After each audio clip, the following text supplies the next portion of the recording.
Welcome to Flesh and Pod, a flesh and blood podcast, breaking down weekly news and notes from the tournament scene, community drama, game strategy, and more. And now, here are your hosts, Derek and Logan. Hello, and welcome to episode 127 of Flesh and Pod. My name is Logan. I'm your host, and with me, as always, is Sith Lord, apparently, Derek Oswald. Derek, just do it. All right. You gave me permission. I did. Yes. You know you want to. Got to do it by the mic so that people. So he has in his hands, for the listeners at home, an Asajj Ventress lightsaber that he won at a Star Wars Unlimited event today. He is the proudest I've ever seen him look. He also has now he's demonstrating the Kylo Ren cracked crystal effect because the lightsaber is actually kind of gas. Like, that's really, really cool. Yeah, if you're looking for, so I've got photos on my Twitter, but if you're just like looking for it online or whatever, it's an Ultra Sabers lightsaber. They're an independent company that like makes custom ones, and this one is the Dark Mantis version. And my local game store was running an event, and the winner got a lightsaber. It was for Star Wars Unlimited. Just they call it Premiere. It's basically the classic constructed version of gameplay there. And I won. So I was telling Logan before the broadcast that apparently I can't win gold foils, but if you put a lightsaber up as a prize, then suddenly I can get the job done. Yeah. Well, I mean, I also cannot win gold foils. So there's that. We have that in common. I've never tried to win a lightsaber, though. So hey, when you win one, we will become lightsaber boys together. I'm pretty sure that's on Pornhub, but I am not searching that. No, you cannot make me. Did you do anything in Flesh and Blood, though? Because that's theoretically what the show's about. Yeah. So I didn't this weekend because it's also, I mean, it was Star Wars weekend, right? May the 4th be with you. And Revenge of the 5th. So on this weekend in particular, we had two different ProQuests locally, and I could not attend either because on May 4th itself, so on that Saturday, I had an entire like day of activities planned with the family. May 4th was also Free Comic Book Day, if you're not familiar. We always go down as a family and visit the local places. Kids can pick out comic books. That's the other thing. So this year for Free Comic Book Day, because it was also Star Wars Day, one of my local stores was running this great sale on Star Wars merchandise. I got a very cool Dr. Aphra statue. If you're not familiar, she's a character from like books and other media. She's got a card coming to Star Wars Unlimited soon, and I saw it and I was like, oh man, this is really cool. So I grabbed that. And then I made the real impulse buy. I don't know if you saw this picture. Oh, I saw it. But yeah, I did. Basically, he decided to for the people on YouTube, this is this is crushing me, is what it is. It's fuck a off giant statue. 1/6 scale of Darth Vader in Empire Strikes Back, specifically where in Cloud he is, City. Yep, in Cloud City. It is fuck off huge, and I saw it and I'm like, because when you did the picture on Twitter, you put the other statue on top for scale. Yeah, and I'm just like, and I had Monroe stand next to it for scale, and then somebody said, "You bought a child," and I replied with the way Qui-Gon intended. Oh, yeah, that's real. So yeah. So on Saturday, I could not. This is all to say, I could not play in that ProQuest because Free Comic Book Day, Star Wars Day, they're always big things for my family. I also took Stark to a local orchestra that was playing Star Wars music, which was phenomenal. It was a great time. And then today was the lightsaber tournament that we'd already been pre-signed up for, because Stark also went with me to that as well. So I couldn't play in any of my ProQuests the way I wanted to. And I was a little bummed because for some reason I thought there was one more weekend of ProQuests and I was just going to hit them this weekend, but I guess this is the last weekend because when I'm checking the event search now, they're not there. I think this is last weekend. Yeah, which is it's a it's a bit of a bummer because I really did want to run my Arachne list back like 2 more times because I have actually got it to where I really like it. You put Plague Hive in? No, I did not. Oh, okay. No, I got to do just like a little bit more tuning, and I really like where it's at now. And now that I've got enough reps on it, I'm flying through the games where the clock is not nearly as much of a problem as it had been early on for me, especially when doing physically. Because again, a lot of my testing lately had been on Talishar, and some of those things just take a long time to do when you're trying to physically do it. And so that had me a bit worried, but I liked where I was at.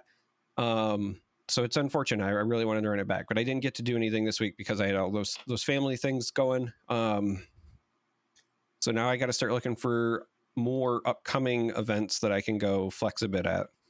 Well, I guess one thing that does count. I did remember to pre-order this time with heavy hitters. Hey, good luck. Good job by you. So normally for Flesh and Blood sets, or at least for the larger sets, I just pre-order a case so that I've got enough. Usually with one case, I've got enough where I've got like multiple sets of all the commons, at least one set of all the rares. And then as far as Majestics, I either have like play sets of them, or it's enough where I can like either trade extras or piecemeal in what I need. And then I just got to pick up a couple of legendaries and I'm good, right? So my method is, buy a case, fill in the rest.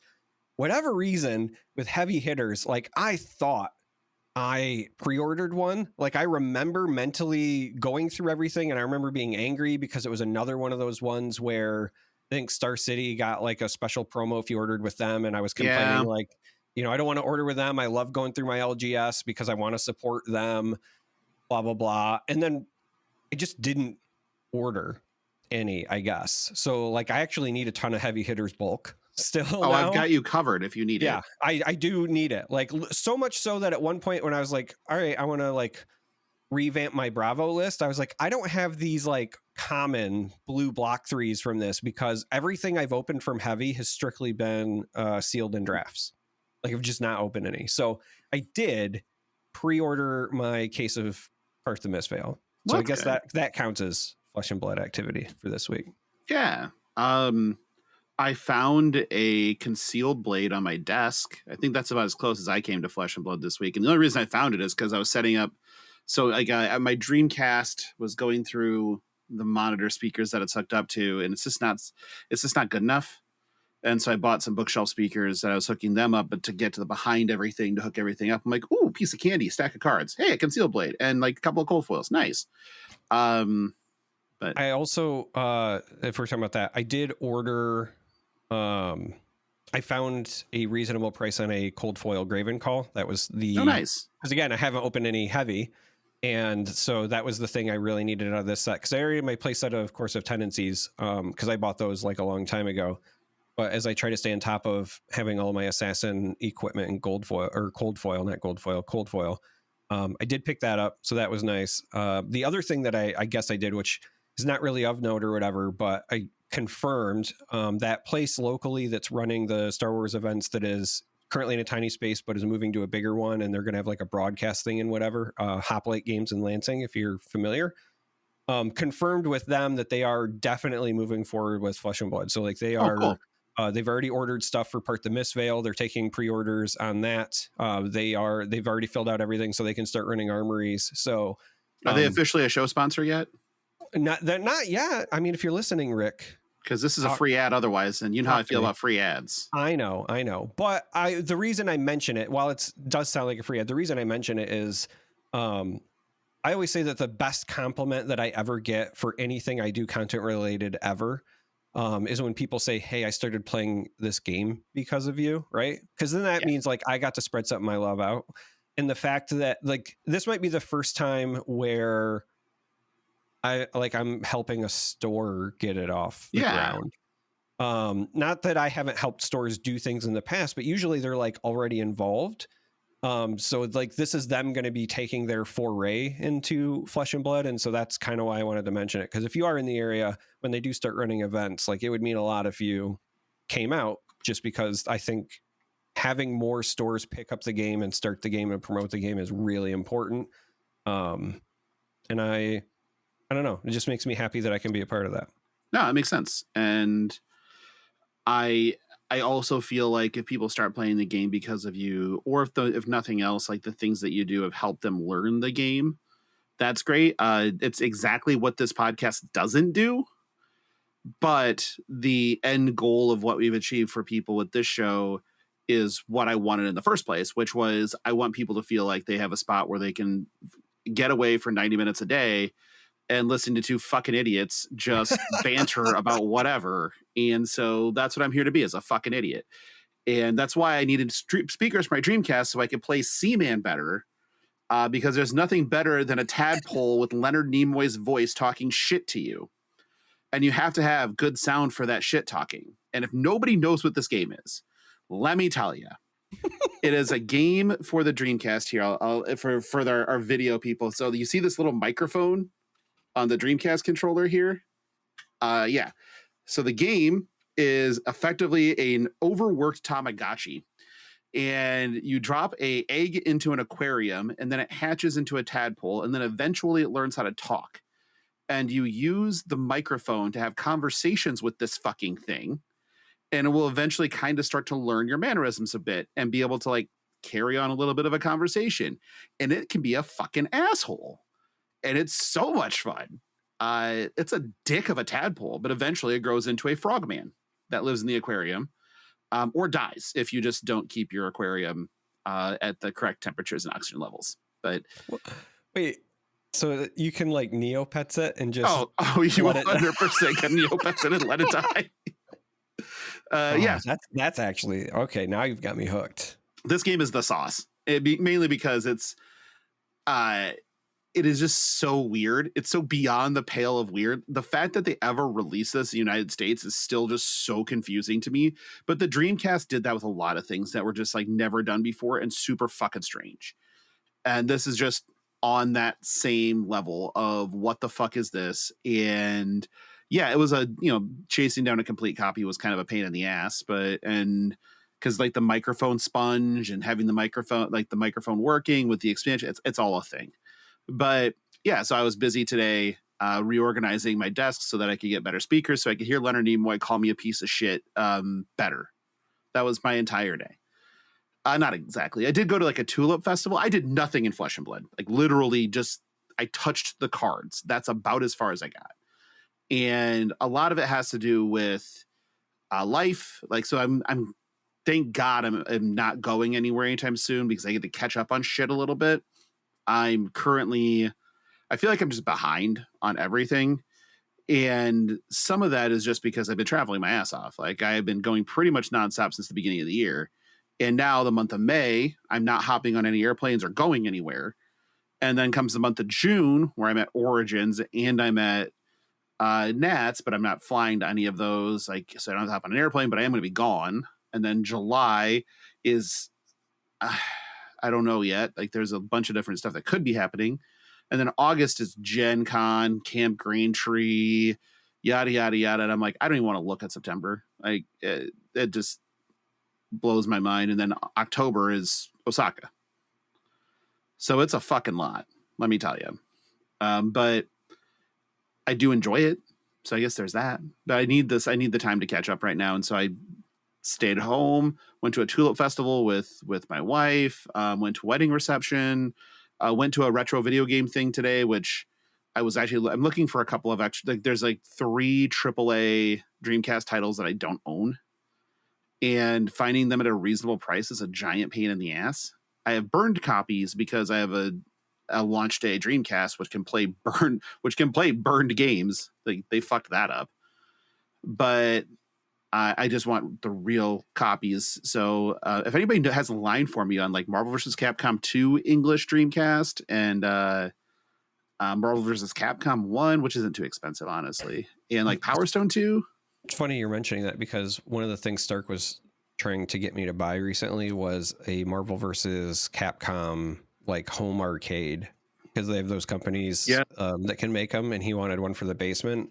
And I'm not necessarily against it, but I just told him, I was like, listen, if I ever bought any arcade for my home, right? First choice is X-Men Arcade. Oh yeah, I used to play that locally, both at a bowling alley, and then they also had at a local skating rink. the full 6-player cabinet or the 4-player cabinet? So that's the problem. Most of the time when you find them, these like reconstructed ones that you can buy, it's the 4-player. It's the But I 4-player always say cabinet. like I want the 6-player cabinet because like that game was my jam. Colossus, Dazzler, like Mhm. it always worked out great for me because Nightcrawler. I loved playing as either Colossus or Dazzler, and everybody else wanted to always fight over like Wolverine and Nightcrawler. So like I always got whoever I wanted. And then I told him, and if we were ever going to do a fighting game, even though I love all of the Marvel versus Capcom stuff, if I was ever going to have one like for me at home, it's Mortal Kombat 2 because I've got more time on the stick with that fighting game than any other by a long shot. And I would embarrass Stark on Melina like that I would. But that's why I want you to get a Marvel vs. Capcom 2 cabinet so I can embarrass the fuck out of Stark on that. So, we both have our motives. Yeah. But because I played the shit out of Marvel vs. Capcom and Marvel vs. Capcom 2 and Soul Calibur and Tekken 3. Soul Calibur is a good one too. Yeah, I have the Dreamcast Soul Calibur. Tekken 3 the first one where they went to like the 3D polygons? No, that was all the Tekken games. Tekken and Virtua Fighter were the first to really do it. And then, sorry, that's what I was thinking. It was not Tekken, Virtua Fighter. Yeah, Virtua Fighter was the one I was thinking of. That was on Sega Saturn. Virtua Fighter was Sega Saturn. Tekken was PlayStation until Tekken 5 or Tekken 4, one of the two. But so Tekken was like Tekken Virtua Fighter were the first two of those where you had the actual like full 3-dimensional axis to work with. Yeah, I was just trying to remember which one had Wolf. But that's Virtua Fighter. That's Virtua Fighter. Yeah, Paul is the heavy in Tekken. And King is the guy in the wrestling mask, and there's but that's about this is video game talk. Apparently, listen. This is relevant. Hold up, this is relevant because Flesh and Blood has long been said to be a card game with its roots in fighting games. Oh, sure. And we are talking about fighting games with wrestlers in them, and we know that the Flesh and Blood people love wrestling as well. So we're keeping it almost on track. Okay? I would call it like a 48%er. We are track adjacent. Track adjacent-esque. Yeah. Is where I'd put us. We are driving on the shoulder. Do I need to open an alpha pack to see if we just jump back on? We should do emergency packs on this and then get somebody to sponsor it. Yeah, if we get a sponsor, that'd be great because like the only unopened packs I have right now are in sealed cases and then alpha packs. So emergency packs are a little expensive at the moment, but if we get too far off, I'm not opposed to cracking an alpha pack on the show. And then people laugh at the absolute dog shit I open. There was Flesh and Blood played though. We just didn't do it. So there was a Battle Hardened in Richmond, Virginia, for those of you who are geographically challenged, won by Andrew Epermanis on KO over our good friend and countryman Majin Bey on Kano. I still think everything that Caleb does is a fucking psyop because he always loses in the finals of Battle Hardened, so he cashes his PTI. Yep. But Kano doesn't get any points. Yep. I almost feel like unless it's a Kano mirror, he's just going to throw. And it's every fucking time it's starting to really feel like that's the case. Because the only time the Battle Hardened I can think of that he won was a Kano mirror at the end of it. And at that point in time, it's getting the points anyway, so I might as well get the gold foil too, right? No, yeah, you're right. Fucking Majin. And here's the thing. Majin is a great person and a fantastic card game player. And I have a really hard time believing that all of these second places are just coincidental. Like, he is not the Jim Kelly of Flesh and Blood. Like, he could get it done if he wanted to. I think that you're right. I think that this is all a psyop so that he's already lost Icelander, and he's like, all right, until they print another wizard, I have to stretch this for as long as I can. The real truth-telling thing will be if they announce that a new wizard is coming and then suddenly he wins like 4 events just in time for the new wizard to show up, then we'll know for sure. We'll know for sure what he's doing. We'll know for sure. There might be another reason that he starts winning more events, but we'll get to that shortly. The rest of the top 8, and this is The rest of the top 8 was 3 KOs total, and then 2 Kanos, a Victor and a Zillia and a Boltyn. So not diversity took a hit in this top 8. We all know KO's good. I don't think that that's a surprise to anybody. Kano in the right hands is devastating. We all know that. Victor's a good deck. There's no shame in that game. Boltyn's glow up is very, very real. If you pilot Boltyn well, you have good game into a lot of different things.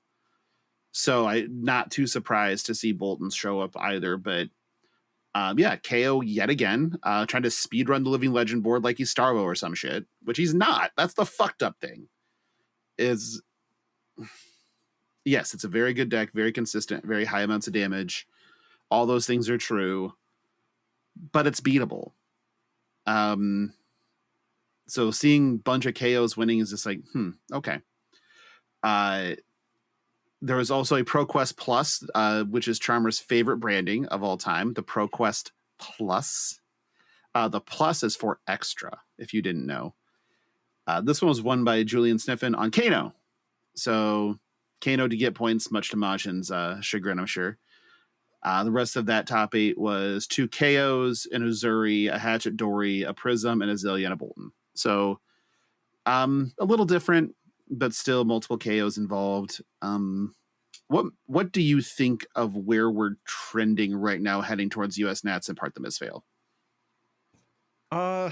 So this is a bit interesting because I think that the meta is actually still pretty wide open, despite obviously KO doing very well recently. Multiple spots in the top 8s. That being said, there's still, outside of like the multiple KOs, a wide stretch, right? Like when you look at the ones that you were talking about, once you get past the KO stuff, Kano is in both, but one had multiple Kanos, but that's it. But then it's like on the one side you've got Victor, and then on the other one you've got like Uzuri and a Hatchet Dory, and that's another thing I want to talk about. It's not even just like hero spread is wide for the meta, but also build is wide. Like when we see Kasai on these lists, not every Kasai is the same. When we see Dory, not every Dory's the same. When we see Boltyn, not every Boltyn's the same. So I do think that the meta is still incredibly wide open. I do, however, feel like KO is starting to separate himself in part because I think he is very consistent right now. And I think that he is less polarized than the others. And so people feel safe on him, right? Even if you're not like the best into the field, if you're a good pilot, and we all know Flesh and Blood is also great at helping players that are good players, shine. If you're a good pilot, you know what you're doing with KO. I think that you can do incredibly well. So I think that with that in mind, I think we're close to the point where you might be able to say KO is technically the best deck in the format. I don't necessarily think that means it's the most powerful. I don't necessarily think that means it's like you should always play it. A lot of times when you hear words like, if you want to do your best, you should play the best deck in the format sort of thing. When I say I think KO is the best deck in the format, I think that it's the most likely. Like if you were to set Vegas odds, it's the most likely to do well. But it's still really wide open. This is still, in my opinion, a meta that very much rewards specialists. And so that's my caveat, right? So like I would definitely take somebody like a Majin on a Kano over someone who's just learning KO. This is why I wanted to throw this out, because I think KO is arguably the best deck right now in the format, but it is not like a Starvo or a Chain or whatever, where it means like that's what you should be playing sort of thing. Now, with all of that in mind, I personally feel like Part the Misfail, when we see more of it, has a strong chance to shake things up, simply because the meta is already kind of so wide open that if anything throws off some of those matchup pools or things like that you might be running into a situation where either the meta widens even further, or we actually could see a situation where Part the Misfail comes out and then the meta clamps down because a lot of people are like, okay, I just want to like hedge my bets, and so they're less likely to play a pet deck or something, right? Sure.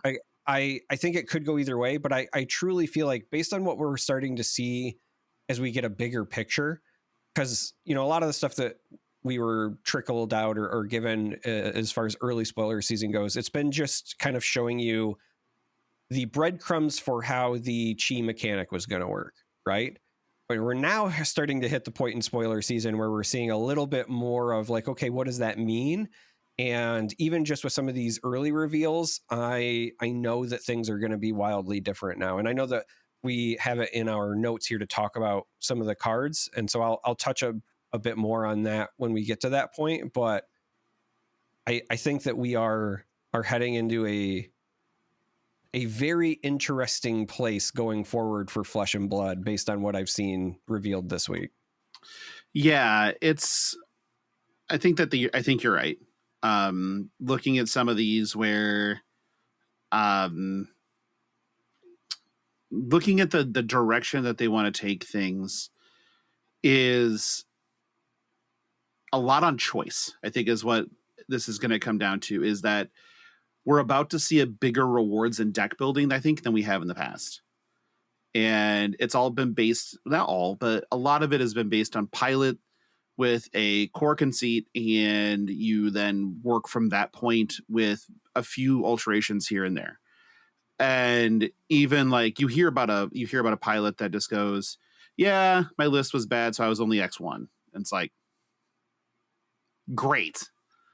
But here I think we're going to start running into more of a deck building challenge than we've seen in the past. But right now you're in that spot where the only real class in my mind that really feels that way, I guess two of them are Warrior and Guardian, because we've seen like Warrior might as well be 9 different heroes at this point, because that's what it feels like when you're building a Warrior deck. You have a billion things you can do. The card pools are radically different outside of, a couple of staples, and that's the way of things. And then you go to Guardian, where Victor is much different than Bravo. Bravo is now much different than Bravo, as we've seen with our good friend Clark J winning a ProQuest on Aura Bravo that him and Cale McCreath were developing. Yeah, I was just going to say, Bravo, there's 3 Bravos right now. There's now 3 fucking Bravo decks. There is the aggressive version that's still my favorite to pilot. There are still people on hard fatigue Bravo. And then there is the Aura one that is popping up, which is neat to see. So yeah, 3 Bravos, sure. A couple of different Victors, and then someday, people are going to start figuring out Betsy as we get more ways to wager and whatever, and then look out. Yeah, it's I like the direction. I want to be very crystal clear here that I think that putting the direction into deck building is a way to introduce a level of variety that isn't variance. Because right now we do exist in sort of a homogenous space with deck building and things like that in Flesh and Blood, which is, again, fine. There's still room for innovation. Not saying that there isn't. I'm just saying that most of the time when people look at these lists, it's like, yep, we play this pile of cards kind of regardless, and then we just kind of tinker over here. And now it's going to be, there is this pile of cards. We now need to whittle this shit down to a workable deck. And I think that that's far more interesting as far as a game goes than, okay, here, tinker. I like the general wide swath of card pools and different shit you can do. I think that that's much more interesting in general. I've also kind of been thinking about this for a bit, because I know that semi recently, I think it was like 2 weeks ago now or whatever, but I remember there was the very like well-constructed joke about what your average untimed top 8 turn is like, where it's like 5 minutes of hemming and hawing and shuffling and whatever, and then right. How many cards? And there is some like truth to that joke and whatever, but as we expand on like some of these heroes and have different ways that they're played and piloted and different deck lists and versions, right? Again, I was talking about Kasai, how your Kasai is usually very different from other people's Kasais. There's a couple of different ways to build it. Dory, again, lots of different ways. All I was thinking about is, like, yes, there's the untimed top 8 play, but there's also that moment where, like, it's open deck list, so you're allowed to see your opponent's list. And I don't know why, but I have mentally constructed this skit in my head where it's like somebody hands you their deck list, and now, because of how wild and, variant all of this stuff is, it becomes like a PhD dissertation where you have to, like, do a research paper on your opponent's deck, and you're, like, writing down notations and thinking about, like, why they might include this or what they're trying to do with that. That was something I was kind of... That's pretty funny, honestly. Like marinating on the other day. That was the same day that I was also marinating on that Golden Girls joke, and I'm glad that you're, like, one of 2 people who got a chuckle at that. It was a good joke. For those of you who don't know, when the Golden Girls first aired in, like, I want to say it was like 1983 or whatever. 88. Let me double check. That was in the 80s. Golden Girls. 85 actually. So right 85. In between us. Yeah, right in between us. The amazing actress that plays Blanche was 52 at the time of filming. Rue McClanahan. Yep. Rue McClanahan. I wanted to say Blanche because most people probably just know her as that, right? But it's Rue McClanahan, right? So she was 52 when that show started. Right now, today, Dwayne Johnson is 52. Correct. And so I was just thinking to myself, like, I'm imagining an episode of the Golden Girls where Blanche, who, was known to be the promiscuous one of the bunch, like, she goes and comes back and she's like, I met this man, he's my age, and she's going on a thing, and then, like, The Rock walks through the door. Like, in my head, like, that is so funny to me. Because it's funny. It's funny. And I just, I want somebody now to, like, super cut that somehow together and make that be a thing. Yeah. That's nice. I like it. We'll do 2. I'm actually booking a tea time right now for tomorrow as we are doing this. But because you, like, Golden Girls got me thinking of Golden Tea, and then Golden Tea got me thinking about golf, and then golf made me think, oh yeah, there's a place that does a special tomorrow, and it's supposed to be really nice out. I am so glad that Golden Girls got you to Golden Tea instead of making you book a shower. ¿Por qué no lo sos? I can tell you why not. But yeah, so when we're talking about these things, I want to make sure people understand that this is definitely not being down on the game, like, at all. This is more of no. I am so interested in what's to come. So let's dive in. Let's talk about Mistveil again. We're going to keep doing this as we get cards dumped on us, mainly because we're a Flesh and Blood show. What the fuck else are we supposed to do? So we're going to talk about the cycle of equipment that was revealed in Richmond before we get to the fucking problem of all of it. And we're going to start, I did these backwards on here, but we're going to start with the K-Koi cycle. These make more sense to kind of dive into because they're the same thing across the board, but we have trap cards effectively now. Yeah, no, this is when I was talking earlier about some of the stuff that I think is signifying potential, like, meta changers, even if these are just the common equipment and they might themselves not have, like, the biggest constructed impact. It's just the sheer fact of, like, this mechanic opens up a lot of design space, right? And I'm talking specifically about the cloaked mechanic. Yep. So all of these read the same. They are 0 block equipment. They have the keyword cloaked, which says equip this face down. And then all of the K-Koi equipment reads instant destroy this, prevent the next one damage to be dealt to you this way, activate this ability only when this is face down. So yeah, pretty straightforward. Fun against wizard. Can do a thing, but Spell Void obviously is just better. But in this case, it's I think that, again, cute. It's probably very useful in limited, which is the point. So yeah, I love the design space. I feel bad for all the people that are so used to turning their equipment face down when they break it rather than putting it in their graveyard like, a real person would instead of being a fucking savage. But, that's neither here nor there. Put your equipment in the graveyard. It's where it belongs. But regardless.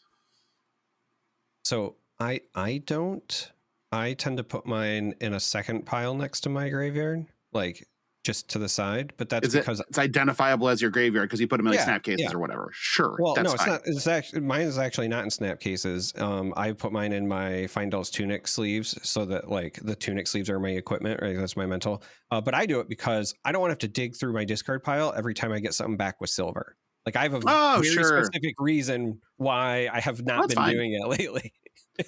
No, like my equipment is there is cold foil like my warrior suite is all cold foil and none of it is in like hard cases. It is all just fucking all my sleeved, assassin stuff is all my cold foil and stuff, I and it's yeeted it double to the sleeved. graveyard. Mine is Mine's double not. sleeved, but I just put it in Nice. the Findell's ones as a signifier. And then, but yeah, they always have a different sleeve than whatever the deck is sleeved in because they're easy to find. I can just flip through and then pick them out. Makes it easy. But yeah, get used to putting your equipment in the graveyard because now with Cloaked as a mechanic, them being face down in a zone that is in the equipment zone signifies that you have a cloaked piece of equipment. Then there's the Aqua Cycle. Now this is some real fun shit. So couple of things here. So these all have a block value of 1 outside of the kimono, which is the chess piece for those who need to know. So we're going to start with the head. Cloaked again, sure. Block value of 1. Important thing. No battle worn, no temper, no blade break. They don't get counters when they block. That's very important. Very important.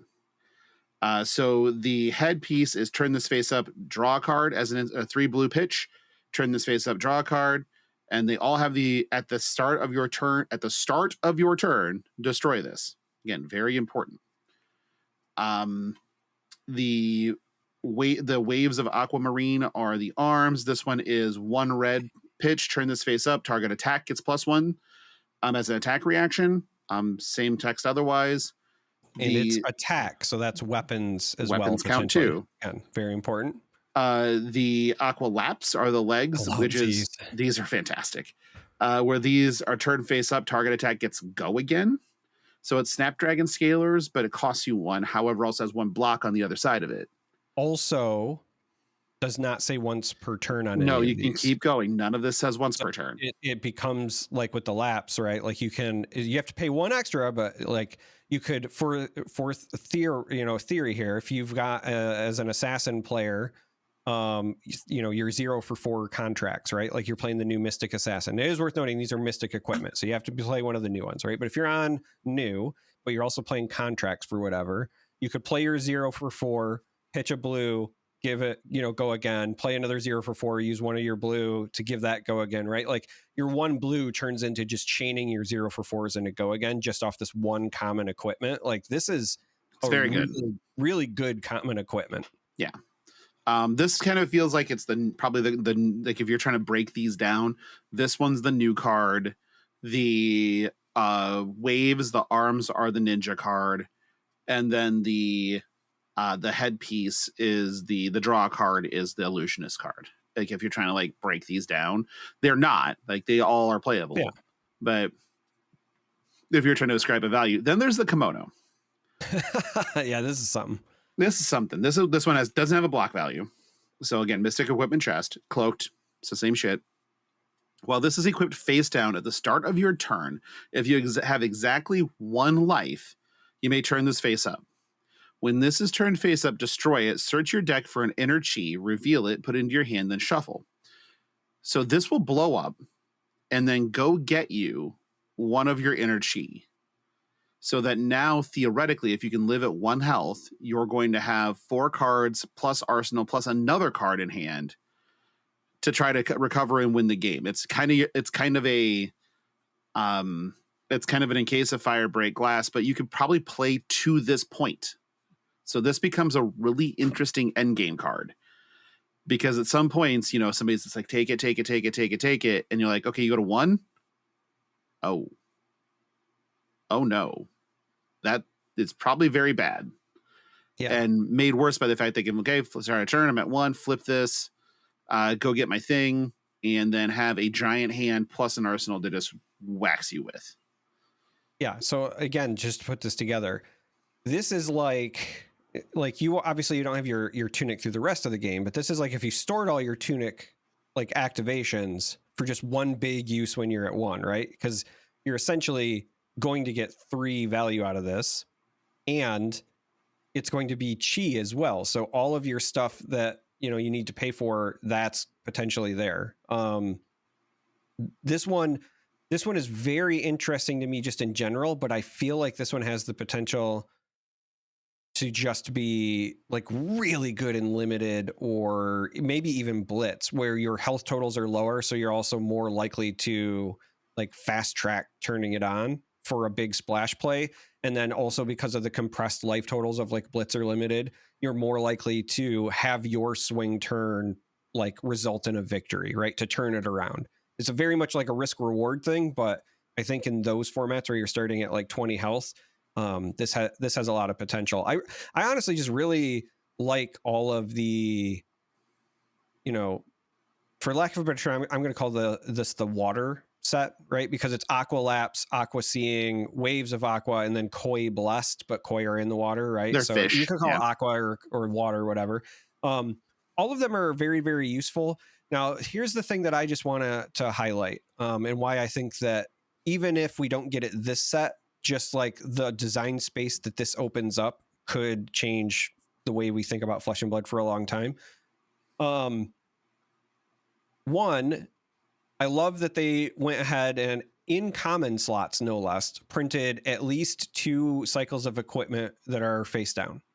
Yeah. And the reason that I enjoy this is because with them being in commons, it's accessible, but also the whole point of doing anything face down is that you have to make your opponent guess which one it is, right? So right. you have to make them kind of play around both. I really hope there is like one more round of equipment, whether it's at like Majestic or Legendary, just so that you even have a little bit more in there. I think it's a guarantee that there will be. And the other thing that I really love about this mechanic is all of the nuances of what current Flesh and Blood can do with this, as well as potential future. Current Flesh and Blood, Logan already started to allude to one of the things I was going to hit on, which was that none of these things say once per turn. So after you flip them, you get multiple activations when you flip it. And then because you destroy it at the start of your turn, a lot of these, 2 of them are attack reactions. So you flip it on your turn, and then when it goes to their turn, you've got that block value till it comes back to you. But also, there's no counters on it. So against certain decks where they're going to break the chain, you can also just keep reblocking over and over until it goes away. So I could literally see scenarios where some of these end up even being played and constructed, some of these common equipment, right? The Aqua Lapse could very well become to Mystic Heroes what Snapdragons is to the rest of the world, right? Like that's such a powerful card with so many practical applications. And I love that we're getting a card of that power level and similar ones as well at the common slot, because even like the Seeing Shell, which doesn't look that like big of a deal, right? You just, you pitch a blue and you draw a card. So you're just kind of blue cycling, but in a pinch, like if you're blue flooded and you just need offense, again, this is not a once per turn thing. Well, this one is because it's part of the cost is turning it face up, right? Right. Actually, that's all of them. Yeah, it's all of them. All of them. Yeah. Yeah. So they're part of the. I just realized the colon. All right. So I love colons. So scratch everything I said earlier. You can't do the multiple. But you can block forever. You can still block forever. You can't do the multiple activations unless. So this was the last thing that I was going to get to. You can turn them face down. Yes, unless there's something that allows you to turn equipment back face down. And that was what I was going to say. We haven't seen anything yet, and it would not surprise me if we don't even get anything that does that here in set 1, or if we do, it might be 1 card or something. But I would love the idea of something in the future that allows you to turn your equipment back face down. Like imagine even if it's like it's an attack where on hit, like you can turn an equipment face down again, right? So that like Waves of the Aquamarine, like you swing with it and then you flip it to give it the +1 to make sure it's hitting to flip it back under, sort of thing. I think there's a lot of cheeky ways that you could play around it. But yeah, sorry, I misplaced where the colon was. I thought the colon and the comma were like flip-flopped there earlier. Yeah. I've had a long day. My brain's a little fried. Sorry. So yeah, you can't like, you can, they're all still powerful effects, especially with the block on the other side. So I just want to block for days. Like, yeah. I love this against any decks, like chain breaking decks. This is fucking hilarious. Yeah. Well, speaking of chain breaking decks, even if you have better equipment in your main board, I could also see situations where, now granted, she's very close to Living Legend, but if you think about Pistol Dash, right? Being able to bring in like 2 of these from your sideboard or whatever, having them face down, and then like you do your activation thing, and now you have a free 2 block for all their pistols. Like they have to take a whole turn off. Feels pretty good. Yeah, that's a good feeling for sure. And when I saw that part, I didn't even think about the multiple use really. Not because I read the cola in the right spot. I just didn't think of it. What I did think of was a piece of candy. Break the chain, please. This is gonna be fun. Yeah. And block. So this kind of plays into that. I also just wanted to highlight part of the reason that I think even if it's not in this set, we will likely at some point get the card or the effect of turn and equipment back face down. The other thing that I want to highlight between the other aqua equipment and the kimono is that the kimono is already future proofed because it destroys itself when you do the search, and the other ones do not. Now again, you might say, well, they don't destroy themselves because you're supposed to block with them, right? But like they could have just left the kimono with a 0 block value and it just hung out there too, right? I do truly think that at some point we'll have something that flips equipment back down. And like I said, I really hope that we get just one more cycle of them at an upper rarity, so that we really have to play the guessing game when. Right. Okay, Charmer. I wrote something in the show notes about this card. Will you please read it for me? Oh yeah, sure. You take great show notes, by the way. Are you ready? Yeah. Says, section 2, letter A, Kindle. Fuck this card. Yay, we did it. Fuck this card. Hey, look, it's fair. It doesn't have a block value. That's how you know it doesn't do anything powerful, right? Why? Okay, so Kindle, 0 cost, at least it's a red. 0 cost, wizard instant.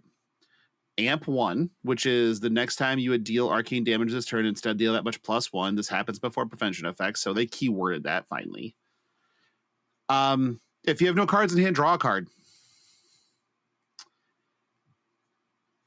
Why? And I love that it's like no cards in hand. Oh, sure. Because there's, no way that wizards frequently get to 0 cards in hand when they're doing their shenanigans to manipulate how, they draw things when they draw things, right? Yeah, at no point in time would they ever be staring at a hand of 3 blues and a Kindle and just put 3 Kano activations on the stack, play the Kindle, draw the card, activate Ragamuffins, draw a card, put a card on top, pitch for 1 more Kano activation, however they needed to do it, then pop Potion of Deja Vu to put all the blues back on top of their decks. Or at no point in time would any of this ever happen. No, doesn't sound like anything that I would expect from a Kano. No. This card is immediately slotted in every Kano deck, right? Because this is just ancestral empowerment for wizards. Yeah, I mean, I feel like you're right. I feel like it probably goes. It's not a zap, so at least there's that. Yeah, I was going to say, I think the only reason that you might consider not, or that it might like be in the list, but maybe go to the sideboard in some occasions, are whether or not you're trying to value having enough chip damage, right? Like if you're expecting either a bunch of AB or a slower matchup, like maybe you're playing the Kano Mirror where you're less likely trying to do the pop off and it's going to be more grindy. Because like, let's be honest, this is just a combo piece. By itself, it doesn't do anything. Now, when you're using it properly with the other things, it's outstanding, right? Like it is a key piece of a really important puzzle but it's also useless outside of said puzzle. So that's just me trying to like find the one small con, but this card is really, really good for Wizard. Like there's just no way to look around it. We currently are, what do we say? So now we're 7 for 7 on bangers in the expansion slot card for this set, because Goldmead Estate, banger. Golden Anvil, banger. Long Draw Half Glove, banger. Murky Water, what the fuck is this shit? Kindle, fuck this card. Shadow Realm Horror, you gotta be fucking shitting me. Eloquent Eulogy, banger. So, yeah, it's pretty juiced over here is what it seems like. Yeah, I mean, we were talking about that, I think on last week's episode too, where I said they've really hit home runs with all these expansion slot cards. Yeah, I do. And again, I think that, I mean, we've talked about this now for over a year, because I think we've had expansion slot cards coming for over a year, where this is such an elegant solution to issues that no notes. Printing one card in a set that there's no other support in is such a nice way, like pseudo innocuous way, to just kind of push things up slightly without throwing it overboard. So I feel like these are all just brilliant additions, in ways that does Kano need pushed overboard? No, but it could be kind of that Tome of Imperial Flame type of thing where like, yeah, we don't really need to push Kano overboard, but we'd like to push him enough that maybe we don't have to live through Kano for another 6 years. Whereas, with Dromai, I remember even talking to Mara about it on the show, and she's just like, yeah, I feel like this card just is them saying, we want Dromai to Living Legend, please get out. And I'm like, that is kind of how it reads. And Where's Dromai now? Glue Factory. So it kind of makes sense to me. I do feel like that this is a card that is pushing that direction, but it's not, I don't think this is as over the top as Tome of Imperial Flame, but I also don't play Kano at all. So I don't know. It reads as very good to me. It reads as, again, the bigger piece of the combo puzzle to just guarantee some over damage for the multiplicative spells. And that scares the shit out of me. But I guess we'll find out. It seems like it's just a combo enabling, pure fuel. That's my 2 cents on it. Fuck this card.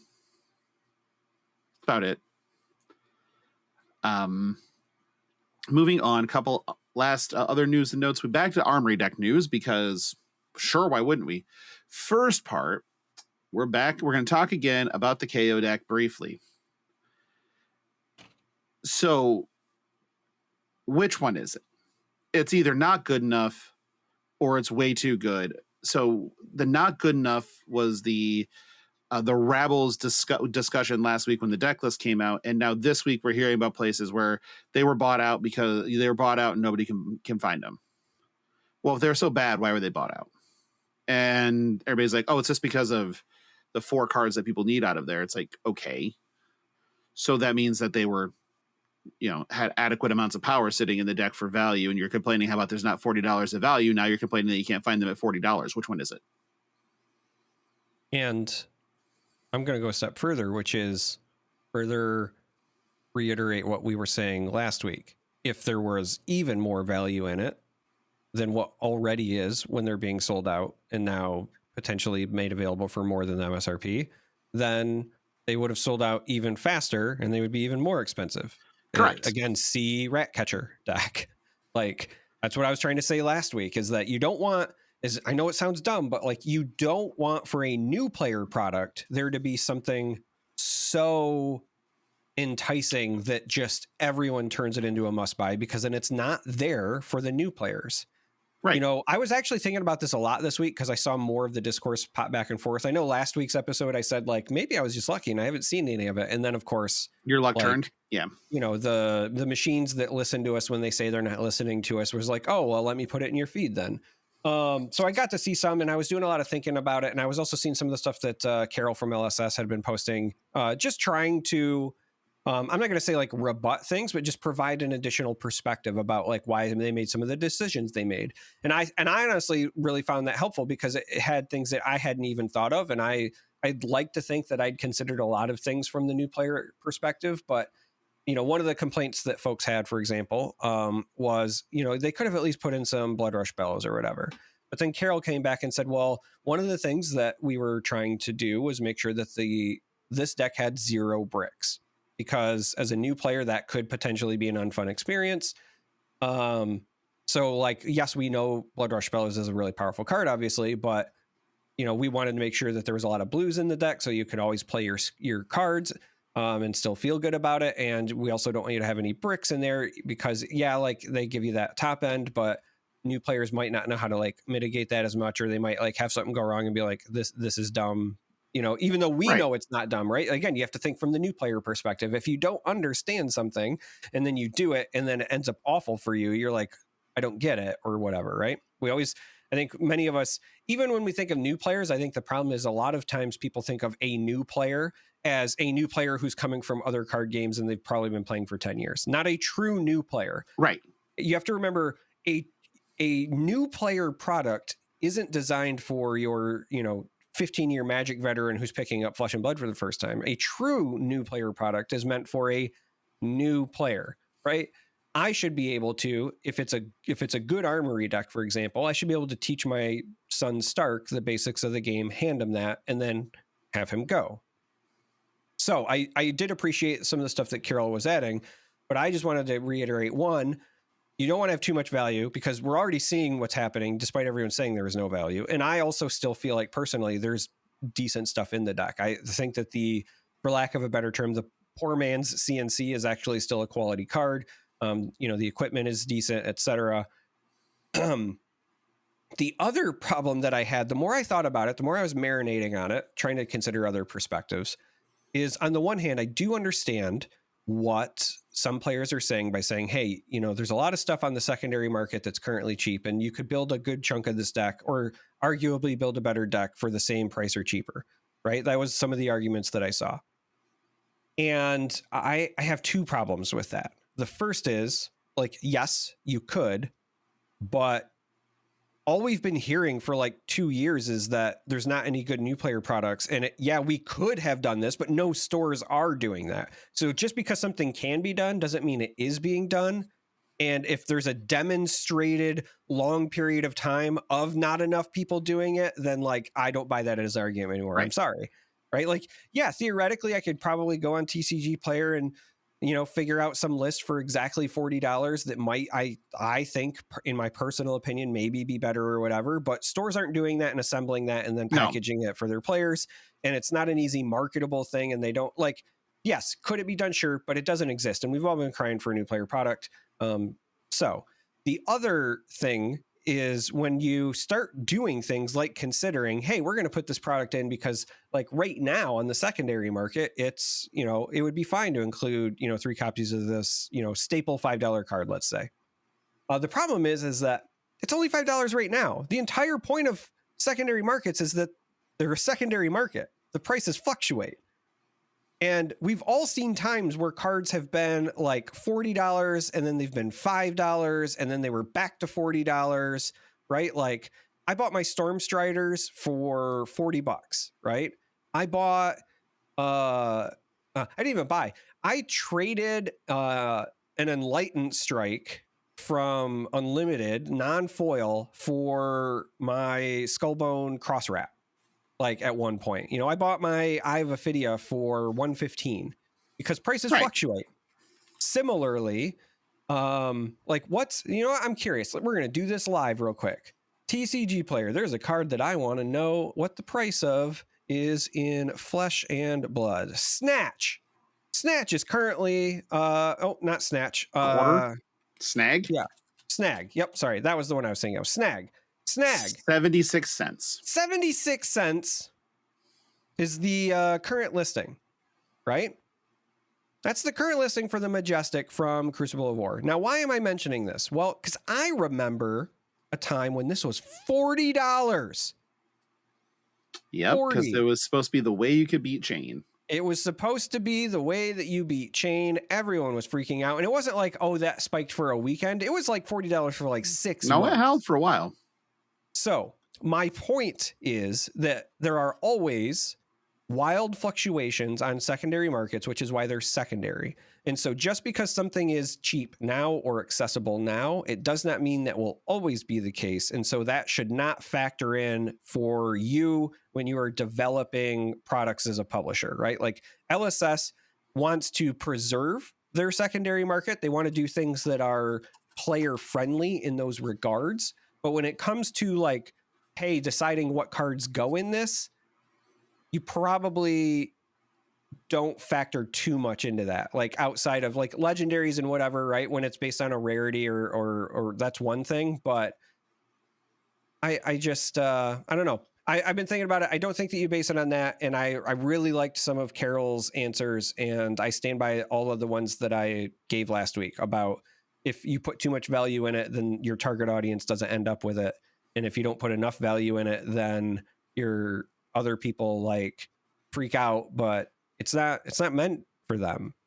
Right. Like it was just mind blowing, like going through Discord posts and Twitter posts and on Reddit even. And there were people like literally that I'm not going to name names or anything, but like I saw one, it was a post on Reddit and the person said, I was really excited about this because I've been playing KO since he came out, but I'm not seeing enough here. So I'm probably going to pass. And I'm like, that's kind of the point. You're not the new player. If you've been playing KO since Heavy Hitters released, like this shouldn't be a product for you. No. And the bad part right now is that so the cheapest KO deck on TCG Player right now, and granted you can find them still a lot of places locally for just MSRP, but the cheapest one right now is $67.50, I believe, on TCG Player as of this recording. The cheapest Savage Sash is $52, which obviously 52 is more than 40. Shocking. Yeah. But so I don't think that holds necessarily. Just right away. But that's actually an argument towards them not making them this good.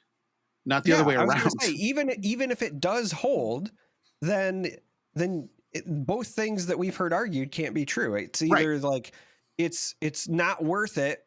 Okay, but the core contents are worth more than if you bought it at MSRP, or it is worth it, but it's so worth it that like now it's also not new player friendly and they're all sold out everywhere. Right. Like, because again, thinking about some of those posts, like once I did actually have stuff cross my path, I did see a lot of things where people would say like, yeah, my LGS got like 12 and they're all already sold, for example. Right. And there's people that I deeply love as friends, and there are other people that I deeply respect. And I think that they, I agree with them on a lot of things a lot of the time, but I saw a lot of like weird criticisms about this product. And I just don't, I'm not saying you can't criticize the product. Please do. Cause one, yeah, like you want things to be better.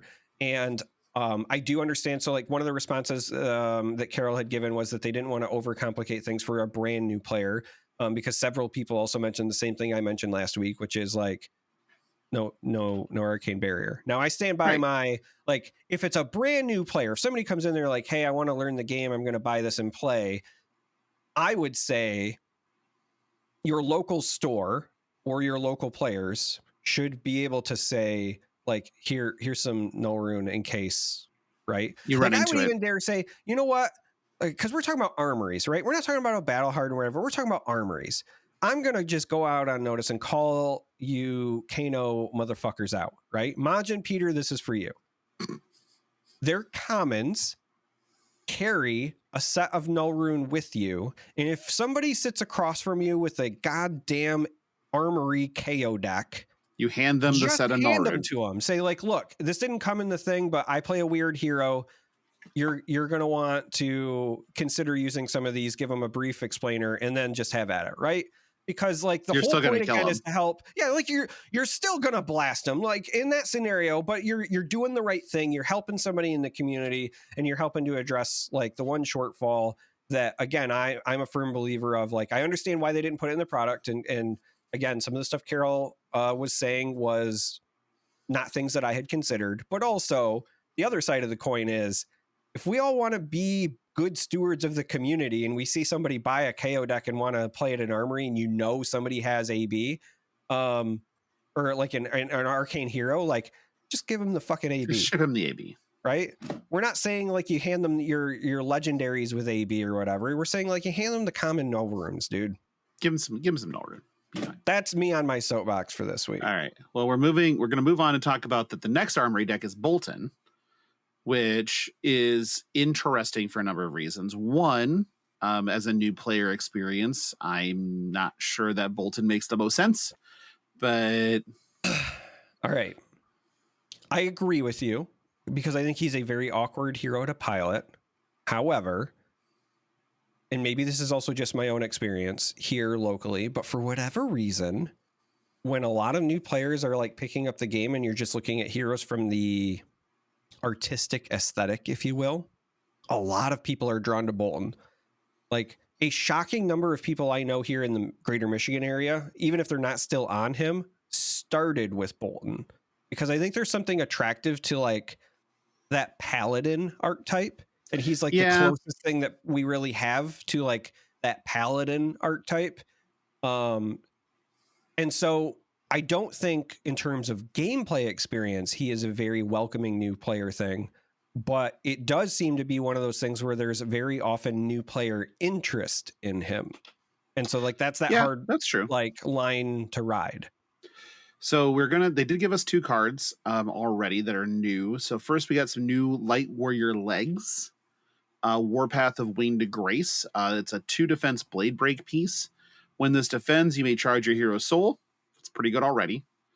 If a yellow card is charged this way, create a Quicken token. That seems really phenomenal. That, no notes, good card. Like, just reads like a good card. Different versions of Boltyn would probably love this, just because you don't have to necessarily have soul with making the Quicken token, so you can save a card in soul. That seems very valuable at times. Just good card is good is kind of what it reads to me. So just no notes. The other one is a 0 cost yellow defense reaction.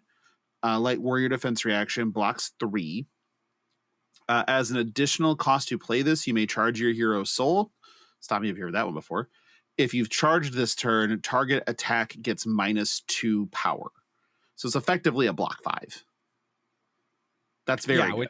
Which is very good. Very good.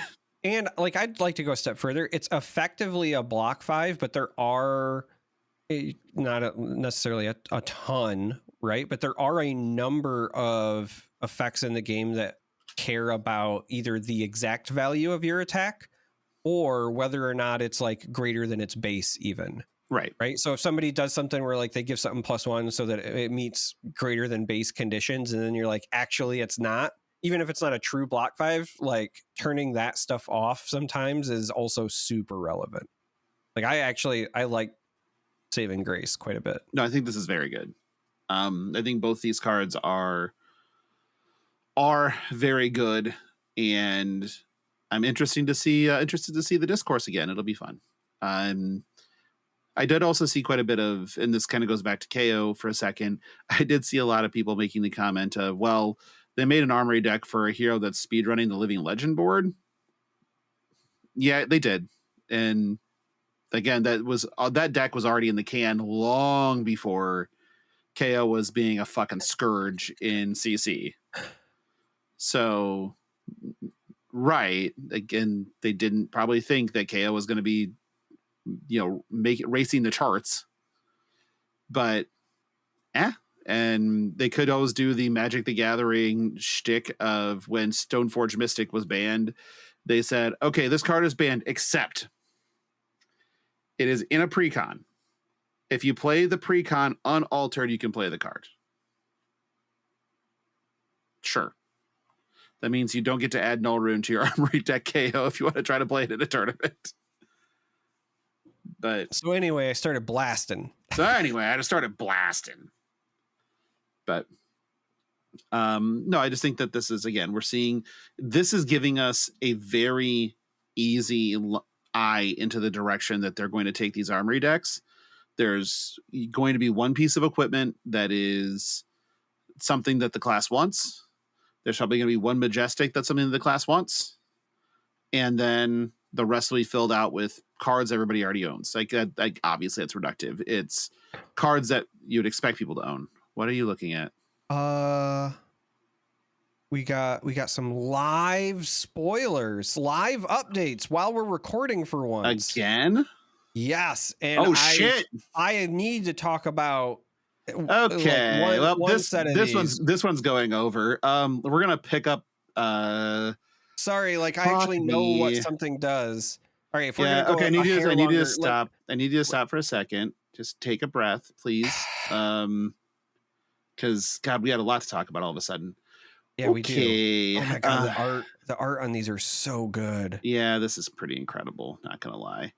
Okay, so let's start with the non-assassin stuff. Okay, I'm gonna have to pull these up as I go because holy shit, we just got stuff.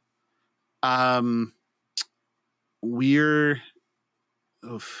a lot in here. I don't know if February is actually updated yet. To make this easier on me. This is what happens when you do shit live, folks. The easiest way is the collection box link, because I'm pretty sure that's where all of it is. All of that is.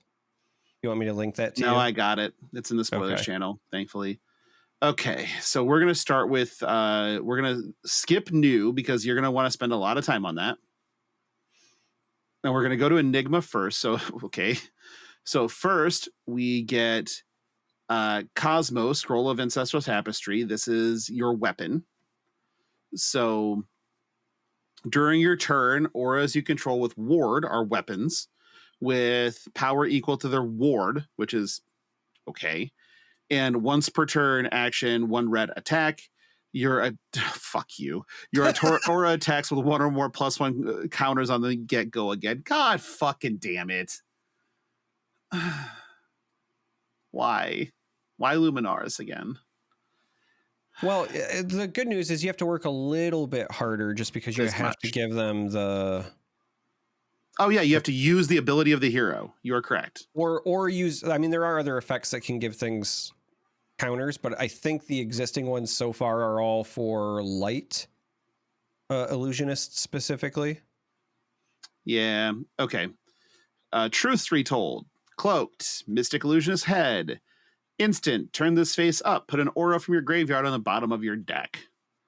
Ward 1. Okay, pretty simple.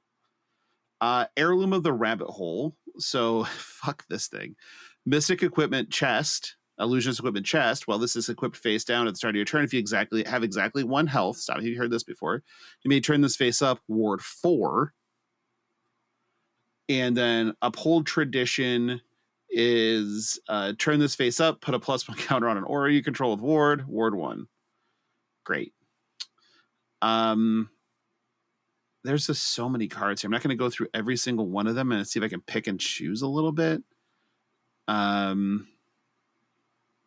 also love that we were like, hey, we want some more stuff with Cloaked. And then they're like, here's some banger stuff with Cloaked. Here's crazy shit with Cloaked.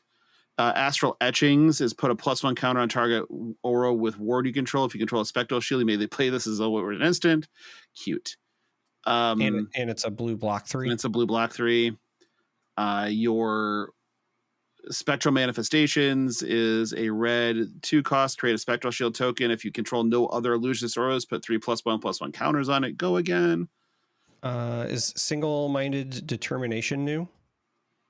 I don't remember seeing that one. Yes, Single-Minded Determination is new. When this enters the arena, if you control no other illusionist auras, put a +1 counter on this. So it has ward 2. So now it attacks for 3. Second tenant. So there's Essence of Ancestry Mind. When this leaves the arena, if you control no illusionist auras, the next time you would be dealt damage by a blue source this turn. Prevent it, and has ward 2. It's a blue block 3. And then they have these tenants. So you have a first tenant of Chi Moon. This is just a mystic action, so we can play it. Your next blue attack this turn gets when this attacks draw a card. Has go again. That's pretty good. Blue block 3. Second tenant, if you've it's a 3/5 block 3. If you've transcended this turn, this gets +2, so it's a 3 for 7. We've heard of those before. It's a 3 for 7 that's like a blue block 3. Yeah, that's really good. Ninja, again, we're going to speed run some of this so that because you're going to spend 100 years on Assassin. Tiger Taming Kakara. Once per turn, 2 red disc attack, go again. Okay, that's also pretty good. When this attacks, the next crouching tiger you play this combat chain gets +1, and it's a ninja staff with 2 attack. That's pretty good. So that one's really good because it doesn't even require hitting. It's just you swing with this, and then your next crouching tiger just gets +1. Just gets +1 on the chain. So it doesn't have to be the next one. The next attack doesn't have to be it. Yep. Mask of Wizened Whiskers. One block blade break common equipment. When this card blocks, put a card with combo from your graveyard on the bottom of your deck. Okay, fine. Heirloom of Tiger Hide. This is the fool. This is the ninja one. That all the cloaked chest pieces also have alternatives for if you have exactly 1 health. Yeah, this one is a block 3 blade break if you have exactly 1 health. And then the common legs for ninja are when this defends, create a crouching tiger in your hand, 1 block blade break. It's pretty good. Biting Breeze. The 0 art for on that Biting Breeze looks great. That's great. Biting Breeze. When this hits, create a crouching tiger in your banish zone. You may play it this turn. 0 for 3, go again. Companion of the Claw. When this attacks, if you pitched a blue card this turn, create a crouching tiger in your hand. So it's a 2 for 4, go again. Harmony of the Hunt. When this attacks, if you've pitched a blue card this turn, create a crouching tiger in your hand, go again. Lots of tigers. Pouncing Key. If crouching tiger was last attack this turn, this gets +1 and go again. So it's a 0 for 4. That's an old one. Untamed. Yeah, that one's crazy. Amazing art. Yeah, and the card's good too. When this attacks, the next crouching tiger you play this combat chain gets +1, so it's a 1 for 4 go again. All this stuff kind of reminds me of Phi, but instead of Phoenix Flame stuff, it's crouching tigers. But I'm okay with that. Tiger Form Incantation is the next crouching tiger you play this turn gets +3. If you pitch a blue card this turn, create a crouching tiger. Stop me, you've heard this shit before, and that comes in red, yellow, blue. It looks like. Aspect of Tiger Mind is a 0 for 3 blue or 0 for 1 block 3 blue combo. When this attacks, if a blue attack action was the last attack this combat chain, this gets go again and create a crouching tiger in your banish zone. So this is a lot of comboing. This is really cool. I think that Harmony of the Hunt looks really good. Now I'm going to just let you go off, King. Yay, assassin stuff. And I'm so excited about this because we actually know what some of the other cards do in full. But let's start with the weapon, Beckoning Mistblade.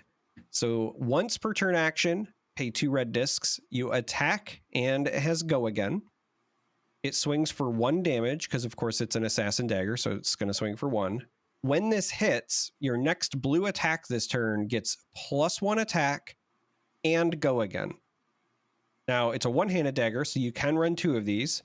Granted, it's a bit expensive at 2 attack, but you're used to that if you're an assassin player. But this is obviously it's going to be easier to block because you don't have the pierce issue, so they can chew through these with the equipment and whatever. But the on hit on this is so threatening, giving something +1 and go again when you're playing some of these blue things. So love the weapon. Going down to the equipment slots, we have arms. This is Arousing Wave. So these have Battle Worn, 1 armor, an attack reaction. You can destroy this to create a Fang Strike in your hand. Now, remember, we've talked about Fang Strike and Slither being on other cards and not knowing what those do. Those were revealed, so we'll get down to those here in a moment. Undertow Stilettos are the legs. This is, again, Battle Worn, 1 armor, attack reaction, destroy this, create a Slither in hand. So arms create the Fang Strike, and legs create the slither. We have Art of Desire Body. This is a red 0 for 3 attack, blocks for 3, has the stealth keyword. When this hits a hero, banish the top card of their deck. Sounds great. Love it already. Whenever this banishes a red card, draw a card and gain 1 health. So it doesn't have contract on it, but the banish is spicy by itself. And then draw a card and gain 1 health. Seems pretty strong. Now, this doesn't have Go Again on its own, but we've already seen a few ways to give Go Again, obviously. We also have Bonds of Memory. This is a red 0 for 3 stealth attack, blocks for 3, but it says when this hits a hero, banish the top card of their deck, then banish a card from their graveyard. Whenever this banishes a card, if this has banished another card with the same name, gain 1 health. So that's also kind of cheeky. We have Desires of Flesh. This is another 0 for 3, block 3, red stealth attack. When this hits a hero, banish the top card of their deck. But whenever this banishes an attack action card, gain 1 health. A lot of health gain here for new, which is pretty surprising to me, but I don't hate it. Double Trouble, which I love the art on here. This is a again, stealth 0 for 3 attack, also blocks for 3, red card. If you've played or activated 2 or more attack reactions, this chain link, this gets +2, and when this hits a hero, banish the top 2 cards of their deck. So it's a 0 for 3 that can pretty quickly become a 0 for 5.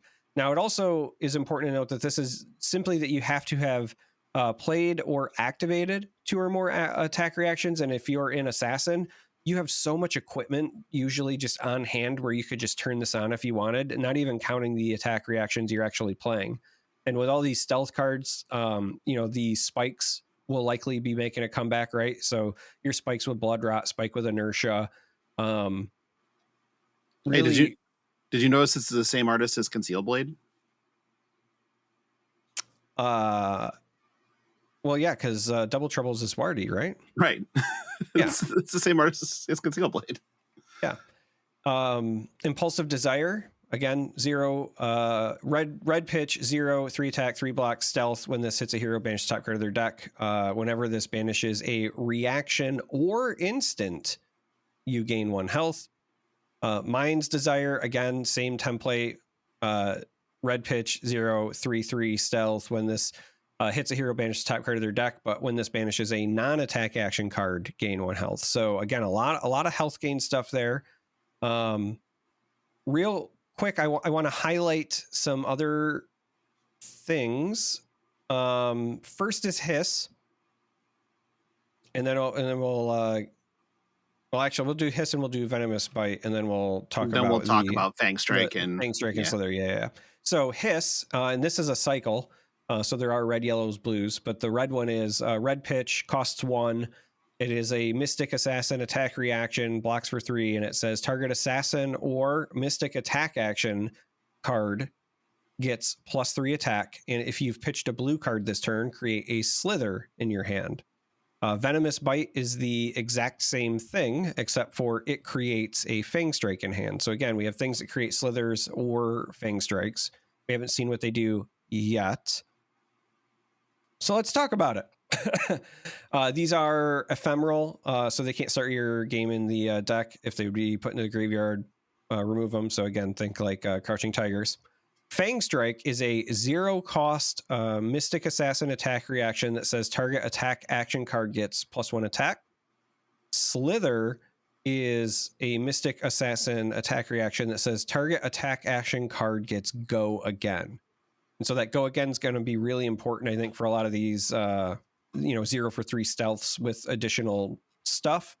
It's also really important that both of these are attack reactions. So again, when you're thinking about cards like Double Trouble, where you're basing it on the number of attack reactions that you've played on a chain link, for example, if you've done some sort of setup and now you have a Fang Strike and a Slither in your hand, then you can satisfy that condition and get like a hell of a lot of value from that Double Trouble, right? So if you have a situation where you've created one Fang Strike, one Slither. That Double Trouble is suddenly like a 6 attack go again that when it hits the hero, you banish the top 2 cards of their deck. That seems pretty good. Yeah, that's really good. Just gonna throw that out there. That's quite good. Couple more bonds. I'm trying to look, right? Gravekeeping is the next one. I think it's pretty incredible. There's so up top we had Bonds of Memory and we had Art of Desire Body, but I was looking here at the Bonds of Attraction. Bonds of Attraction, because I think that one is new as well. Yep. Bonds of Attraction. So this is a 0 cost blue pitch stealth attack. This is also just an assassin action. So you can play this if you're not Mystic. 1 attack, 3 block, has stealth. When this hits a hero, banish the top card of their deck, then banish a card from their graveyard. If this banishes another card with the same color, gain 1. So we saw one earlier where it was you gain health if they have the same name. This one instead is same color. Don't know if that's going to end up being a cycle, because on this it's only showing in the blue version, but it is blue for a 1 for 3, which would match if it was, red for 3 attack, yellow for 2, etc. So that might be a cycle, but we don't know for sure. This deck's going to make things overblock so much. Yeah. And you want to know what the first thing that has popped into my head right now? Seeing how many things care about like both attack reactions, but also some of these triggers. I think new might be the card, or might be the hero that the card Redback Shroud was designed around. Yeah, it's starting to really seem that way. Because most of your stuff that you play on stealth attacks, as far as like attack reactions go, already cost 1. So Redback Shroud obviously gives you the reduction. But again, like thinking about like Double Trouble, for example, Redback Shroud's activation is a reaction itself, right? So activating the Shroud to then play a Spike with Bloodrot for free also turns on Double Trouble. So that's, as I've been going through these, that's what I've been thinking about. So that's interesting. And then you said what Gravekeeping you thought was the next one? Yeah, Gravekeeping is a generic. Yeah, this one's a generic actually. So Gravekeeping is a blue pitch, costs 1, has 3 attack, 2 block, and it's a generic attack action, but it says when this attacks a hero, you may banish a card from their graveyard. And that's really interesting to me because I think there is a scenario where this might, even as a generic, end up in quite a few decks sideboards, depending on how some of the decks function. Like, I don't want to say this out loud, but I'm sure people will come up with it on their own, so I'll just say it. Like, this immediately makes me pause as an Arachne player, because you could use this to get rid of my equipment so I can't get it back with silver, for example. Mm-hmm. Sure can. That's a good thing if you want that to happen. No, it's not. How dare you? I would also like to point out that all of things like Art of Desire, Bonds of Memory, all of these are just assassin attacks. So none of those are Mystic. You can just play them in Uzuri. If you can play them in Arachne, like totally fine. Yes. And that's obviously really important if you're playing the like Fatigue game plan where Banish is the important piece. But also, again, because of the way Contract works, the other thing that I really enjoy about this in general is that, if you're playing new, for example, and you do something where you've created a Slither, you could then play like Leave No Witnesses. And then even if they overblock on that, you could use your Slither to give that go again, and then come in with one of these. Your contract otherwise. Yeah, come in with like a Bonds of Memory, and even though that doesn't have contract, it still banishes something, or it might banish a couple of things and then still complete your contracts that way. Like, there's a lot of flexibility within the class design here that honestly I just can't wait to brew with.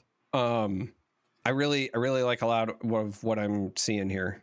Well, that entire info drop literally just derailed the episode, which is great. I mean, I didn't want to like derail. But then when I saw, because I saw the notification like, oh, there's like a new card discussion thing, and I It's was the like, oh, that's weapons. right. Yeah. But then when I saw the weapons and I was like, okay, well, like I see the Mistblade and obviously I want to talk about it, but I might let it go. And then when I saw like, oh, it's also other stuff, and we finally know what Fang Strike and Slither is. Sorry, Logan, I'm Yeah, hijacking. I'm just hijacking the show now. Just And hijacking it. that's fine. Just jacking it. That's fine. Just jacking it. That just means that that listener questions will have to wait till next week. Which is fine. Like they can carry over. I mean, nobody cares what we have to say anyway, right? So they keep asking questions. Oh well. I guess. Friendly reminder, Realm the Realm 5K Brawl will be at Realm Fest in Princeton, New Jersey on July 20th. Classic Constructed, $70 entry, $5,000 in prizes. Invite to the end of the year, $50K. So our top 8 gets those invites, and then a VIP, I can't talk now, invite to first. Be there if you're interested in this circuit, which you should be. Go get qualified, because that is, I mean, the last year's event was one of the best run events I'd been in ever. And everything that I'm hearing about what they're doing for this year is also top notch. So yes, make sure that you are making plans to be in attendance, because it will be absolutely phenomenal. I can guarantee it. Yeah, I don't think that I want to do listener questions now that we are at an hour and a half, because that will put us in the 2 hour and 20-minute range probably. And, we can save stuff for next week. That's totally fine. I'm already seeing a lot of comments in Discords about like, whoa, new is insane.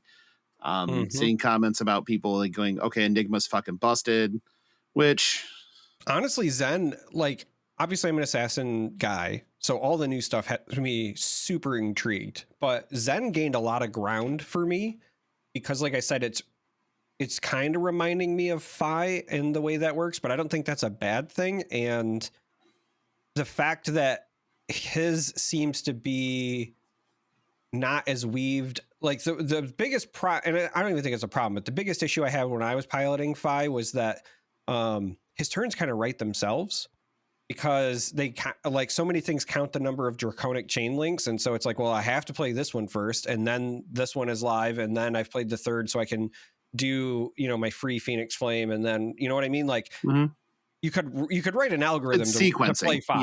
Yeah, it's sequencing, but like it's also not a hard one to figure out. There's no choose your adventure. You could write an algorithm to do it for you and be entirely fine. Zen has a similar play style, but I think that because they did that clever thing where they said the next Crouching Tiger you play this chain, you're gonna have more freedom, right? He's gained a lot of ground with me as far as like being interesting. Yeah, because you could actually you could either make a series where you can go wide with a bunch of tigers, or you could make a series where you make one giant fuck off tall tiger. So they're both available to you. Because you can just again use the weapon to start things off. It's a 2 for 2, so it's I guess. But when this attacks, it already gives you your next Crouching Tiger gets +1, so you've already started the process in a lot of ways. So we'll definitely see. Like Companion of the Claw just makes Crouching Tigers. There's a bunch of stuff that makes Crouching Tigers. Ability makes Crouching Tigers. These are the Blitz precons, by the way, so like that's why we got such a giant info dump in one shot. And then almost the weird thing is with these ninja cards, a lot of them don't seem to have combo, which is interesting because I think we're gonna get them because we've seen a few things that reference either finding a card with combo, or we saw the one where it was like put a card with combo in the bottom of your deck. I just think that they haven't been revealed yet. Yeah, like I said, these are the Blitz precons. So we'll see. Okay. Well, I think that's going to be our show for today, but let's thank some patrons before we do anything else, shall we? They are Yes, we're going to do it. Okay, sorry. Okay, this wasn't optional. So we'll start. Shall we? If you're going to ask the question, you should give me the opportunity to answer. Okay. Derek, Would you be okay if we thanked the patrons?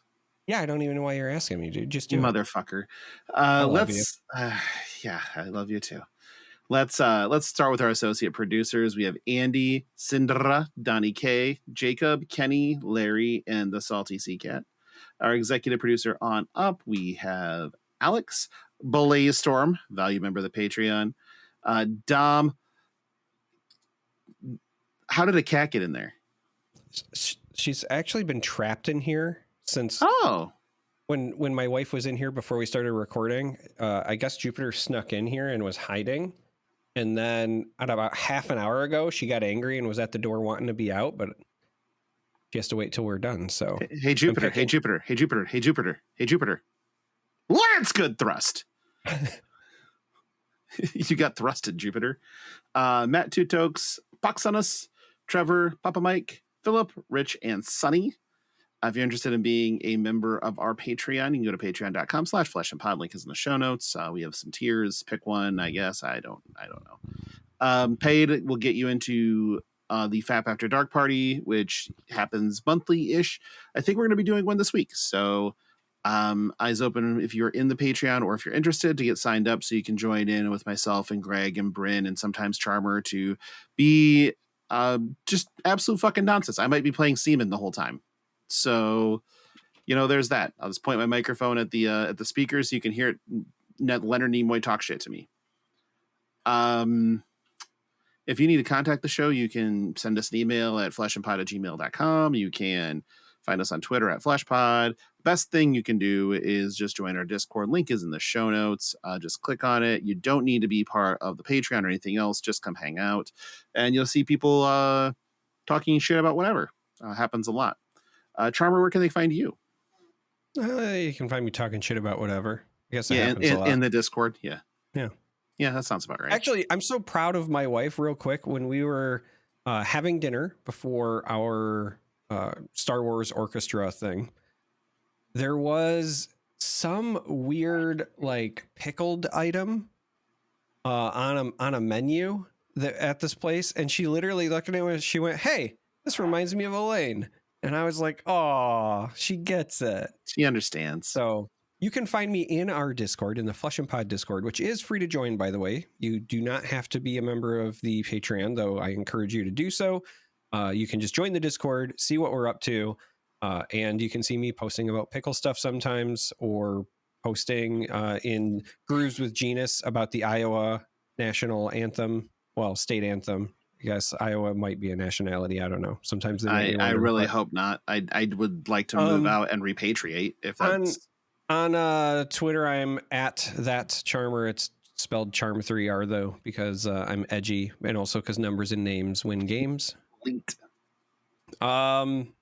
Twitter, YouTube, I'm just Charmer. If you want to hear me talk about Star Wars, I do a podcast with amazing friend of the show and author of the Stoic Flake. And then our good friend Doa. And yeah, Discord's the best way though. Come say hello. Ping me directly. Type at Logan and then just say something degenerate. Yeah, it'll get passed on. Don't worry about it. If you need to get a hold of me, at Logan Peterson on Twitter. And I'm the one that handles all the Flesh and Pod socials anyway. So, that's going to be me if I'm commenting on a YouTube video. And then go to YouTube and do the like and subscribe thing. Do that thing. I want you to. It'd make me feel good. If you are interested in me feeling anything other than pain and suffering in my life, then you should subscribe to YouTube. Legitimately, it is a great way to help us. It's absolutely free. I'm horrible at reminding folks, but me too. I'm the worst. I am the legit worst at promotion. Promotion. Listen, we're tired. Okay. Fuck, I'm tired. So. Do that thing, please. If I could just get you to do two things that cost you absolutely nothing, it's subscribe to the YouTube, and when you see Logan in person, sing him Hoobastank songs. He loves it. I don't. He just really don't. Know. Fuck off. Nope. It's not. Missed you, buddy. I've missed you. It's not the final countdown bad, but it's pretty bad. So there is that. Like I said, I would have known that. Greg, I know that you're doing the editing for this.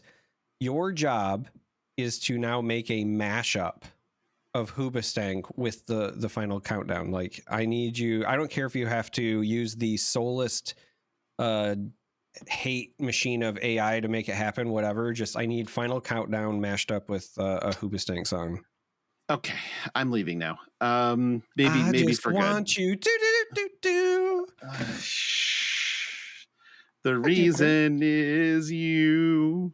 You're the reason. Yeah. Hey, there's Kitty She's again. So angry. She's mad as shit. She's so mad. So when I pick her up, she immediately starts purring. That's why I keep picking her up, because when she's down there, she's just so angry. She wants out so bad. Okay, well, we're going to let her get out because we're going to get out of here. But thank you all for listening. And we'll talk to y'all next week. Having 127 in a row, so I guess we're going to go to 128. So have a good week, and we'll talk to you next week. Bye.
Change who I used to be,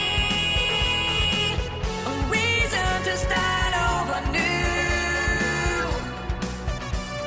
and the reason is you.